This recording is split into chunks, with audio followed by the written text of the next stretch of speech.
আমি আমার সন্তানের জন্য আসলে কোনো আমি বিরহ করি নাই, আমি আনন্দ নিয়ে আসছি। এই কারণে তার গায়ে সাদা পোশাক আছে। আচ্ছা, পোশাক দিয়ে তাকে আমি সাজাইয়া নিয়ে আসছি, যেমন নাকি বর সেজে আসে, কনের বাড়িতে বর সেজে আসে, আমি তাকে সাজাইয়া নিয়ে আসি জান্নাতে দেওয়ার জন্য। শুক্রবারে বিকাল থেকে তার জবানের মধ্যে তেলাওয়াত ছিল, জবান থেকে তেলাওয়াত বের হয়েছে, হুয়াল্লাহুল্লাযী লা ইলাহা ইল্লা ওয়ালান তাজিদ লাহু নাসীরা, এরকম আয়াতগুলো পড়তেছিল। হ্যাঁ, অনেকগুলো পড়তেছিল। তারপরে যে আইসিইউতে লাগানো হয়েছে, এগুলো বের হয়েছে। আমি যাই দেখি, আমি শুনি একটু কি পড়তে চাই, কি করতে চাই। তো বাসায় আসলেও কোনোদিন গোসল করে খালি গায়ে বের হয় নাই। আমি বলতাম যে এখানে তো আর কেউ নাই, না থাকলে কি এটা একটা পর্দা না?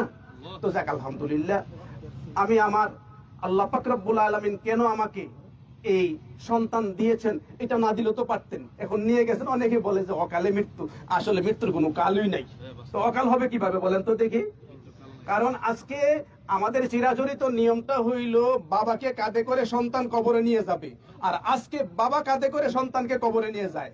এটা একটা বিরহ থাকতেই পারে, মনের ভিতরে একটা আঘাত আছেই, থাকলেই হবে কি, আমি তার জন্য দোয়া করছি, 2 রাকাত নামাজও পড়ছি। আমি 2 রাকাত নামাজও পড়ছি। গত রাত্রে অনেকক্ষণ পর্যন্ত তাহাজ্জুদের নামাজ পড়ে আমি দোয়া করছি যে আল্লাহ যদি তার হায়াত থাকে দাও, আর না হইলে ইমানের সাথে, আর কষ্ট না দিয়া। এই আইসিইউতে যে কষ্ট যারা গেছেন বুঝেন, আর যারা যান নাই আসলে বোঝার সুযোগ হয় না, আর যাওয়ারও দরকার নাই আমি মনে করি। আমি আসলে একদিক দিয়ে হইলো আনন্দ নিয়ে আমি চলে আসছি, আমার মধ্যে কোনো বিরহ নাই। হ্যাঁ, ওর আম্মা আমার চেয়ে আরো শক্ত মনওয়ালা, কোনো কান্নাকাটি নাই। এটা করবো কেন? যদি এটা আমাকে না দিতেন, সিরিয়ালে যদি এটা না দিতেন, তাহলে তো আমরা 4 নম্বরে থাকতাম। এটা দেওয়াতে 1 নম্বর ছেলে হয়েছে আমরা, ঠিক না? তো এই জন্য আপনাদের কাছে দোয়া চাই। আমি হাসি মুখে কিন্তু আসলে সারাটা ঢাকা থেকে আমি পর্যন্ত আসছি। বাইতুল মুকাররমের সন্তানটা জোহরের পরে নামাজের কথা ছিল, আসরের পরে হয়েছে।